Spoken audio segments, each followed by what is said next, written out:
저의 아주 어렸을 적 꿈은 국어 교사였어요. 그런데 이제 대학교를 제가 외국어를 전공을 하게 되었잖아요. 그래서 영어를 전공하다 보니까 우리말을 점점 더 제가 공부하지 않았던 것 같아요. 거의 제가 쌓았던 국어적인 지식은 10대 때가 마지막이었던 것 같아요.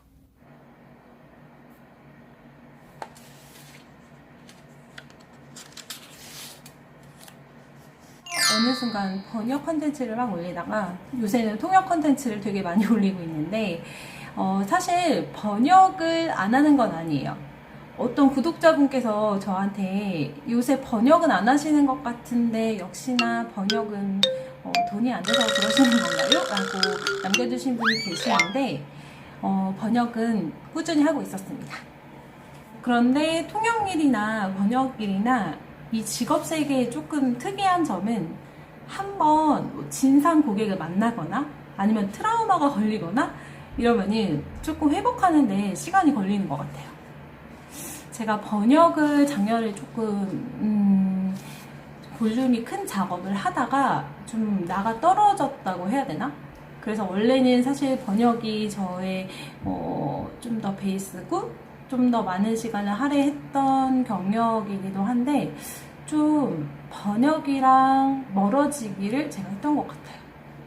그리고 통역에 있어서는 사실 지금도 통역에는 아직도 많이 배워야 한다고 생각하고 좀 더 깊이 있게 공부를 하고 싶은 시점이어서 통역에 좀 더 많이 포커스를 두고 있었던 것 같습니다. 공부를 하면 할수록, 그리고 통역도 마찬가지지만 외국어보다도 우리나라 말을 정말 잘해야 되는구나 라는 생각을 점점 더 하게 되었어요. 그리고 제가 얼마 전에 교수님이랑 한 이야기 중에 통대에서 공부를 한 사람과 그렇지 않은 사람과의 차이를 알려면은 그 사람이 통역이나 번역을 얼마나 무서워하는가에 따라 다르다고 하더라고요. 그래서 뭔가 공부를 저도 깊이 있게 하기 전에는 되게 무식하면 용감하다고 엄청 저돌적으로 했던 것 같아요. 그런데 점점 공부를 하면 할수록 겁도 많이 나고 제가 하는 일이 얼마나 많은 책임을 져야 하는지에 대해서도 요즘 점점 깨닫고 있습니다. 그래서 저는 요즘 외국어보다도 한국어를 좀 제대로 해야겠다라는 생각이 들어서 이런 책을 좀 보고 있거든요.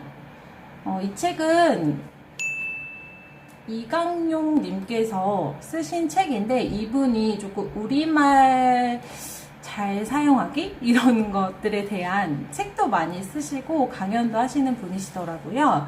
그래서 읽어보니까 정말 내공이 느껴졌고 와, 정말 이렇게까지 집요하게 해야 되나 싶을 정도로 우리말을 정말 파고 들어서 제대로 사용하시는 분이라는 생각이 들었고요. 이거는 번역자들을 위해서도 정말 도움이 많은 책이라고 생각을 했어요. 다는 다 다를 수는 없겠지만 이 책에서 조금 인상 깊었고 번역을 하시는 분들에게 도움이 될 만한 정도만 조금 발췌해서 설명해 드리려고 합니다. 추천드리고 싶고 그리고 가장 도움이 많이 됐던 챕터가 문법 공부 요령이라는 거랑 문장 보호 사용이라는 챕터였어요. 조사나 전미사일 때는 붙여서 사용하고 의존 명사일 때는 띄어서 사용하는 문법 규칙이 있는데요. 간이라는 게 조사나 전미사로 사용되었을 때에는 붙여서 사용하는 예를 알려드릴게요. 글쓰기 강연을 120분간 진행합니다. 그런데 여기서 간이 의존 명사로 사용될 때에는 미국과 중국 간의 알력 다툼 이럴 때에는 그 간의라는 것을 띄었어야 된다라고 하더라고요.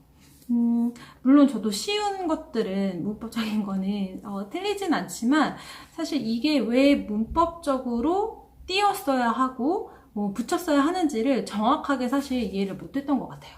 그래서 한국어 문법을 공부하면 할수록 정말 어렵다. 왠지 이렇게 쓰면은 안 될 것만 같아. 왠지 이렇게 써야 할 것만 같아. 이런 감은 있지만 이거를 어떻게 문법적으로 정확하게 이해하고 설명할 수 있는지는 공부가 좀 필요한 것 같아요. 제가 이 책을 통해서 정말 빠른 시간 안에 잘못 사용했던 것을 개선했던 게 있는데요. 바로 문장 부호예요. 문장 부호는 특히 영어 같은 경우에는 콤마나 아니면 콜론 같은 거를 굉장히 자주 쓰는데, 저도 사용하는 언어가 영어가 조금 빈번하다 보니까는 좀 문장 부호를 과하게 사용하는 경향이 있었거든요. 그런데 이 책에서는 문장 부호를 어떻게 하면 정확하게 사용할 수 있는지에 대해서 설명을 하고 있어요. 그 중에 제가 좀 인상 깊었던 거를 설명드리자면은, 작은 따옴표, 큰 따옴표 이런 게 있는데, 뭐 간접 인용이라던가 직접 인용에 그 작은 따옴표와 큰 따옴표를 사용한다 정도만 알고 있었지, 그 인용 부호 뒤에 마침표를 찍느냐, 아니면 찍지 말아야 하느냐, 이런 거에 대한 디테일을 담아서 저는 되게 좋았거든요. 그리고 또 좋았던 게 쉼표. 영어는 쉼표를 되게 좋아해요. 그래서 쉼표가 굉장히 많이 나오는데, 한국어는 쉼표를 지양한다는 건 알고 있었어요. 그런데 작가님도 마찬가지로 쉼표에 대한 같은 생각을 가지고 계셨고, 그리고 최대한 독자 중심으로 번역을 하고 계신다라는 느낌이 좀 들었어요. 그리고 쌍점에 대해서 제가 되게 궁금했던 게 있었는데, 쌍점을 찍고 띄어쓰기 처리를 어떻게 하는가가 항상 궁금했었거든요. 근데 이 부분은 뭐 학자들마다 의견이 다 다르기는 해서, 저도 이 작가님이 어떤 식으로 썼는지 궁금해서 보니까, 쌍점을 이분은 글자 바로 뒤에서는 붙이시고, 그 다음 텍스트 앞은 띄워주시더라고요. 그래서 앞 글자는 붙이고 한 칸 띄우고 다시 텍스트를 시작하는 것을 지향하신다고 적어 놓으셨더라고요. 그래서 저도 가끔 이렇게 번역 작업을 하다 보면은 문장 부호에 대한 고민이 좀 많아요. 왜냐면은 영어와 한국의 문장 부호가 사용되는 그 의도 자체가 다를 때가 많거든요. 그래서 어떻게 하면은 최대한 한국어가 가지고 있는 문장 부호로 그 source text라고 하죠. 그 영어의 텍스트를 정확하게 옮겨주느냐, 그런 것들에 대한 고민을 항상 하고 있거든요. 그래서 제가 이 책을 통해서 실질적으로 가장 빠른 도움을 받은 거는 문법이랑 문장 부호였던 것 같아요. 솔직히 이 책을 읽으면서 처음에는 그런 생각이 들었어요. 아, 이렇게까지 해야 되나? 저는 그렇게 집요한 성격이 아닌데 이렇게까지?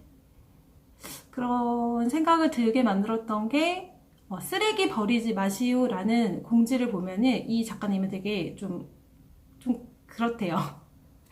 그게 쓰레기를 사실은 사람들이 아예 안 버릴 수가 없는데 왜 거기다가 함부로라는 부사를 넣지 않았느냐라는 의견을 제시해 주셨는데, 이분이 하시고 싶은 말씀은 최대한 원문을 읽고 번역가가 번역문을 만들 때 그 도착 언어의 독자들이 최대한 문법적인 오류 없이 과장 없이 오역 없이 메시지를 전달받아야 한다라는 게 이 책의 요점인 것 같습니다. 번역을 하시는 분들이나 준비하시는 분들이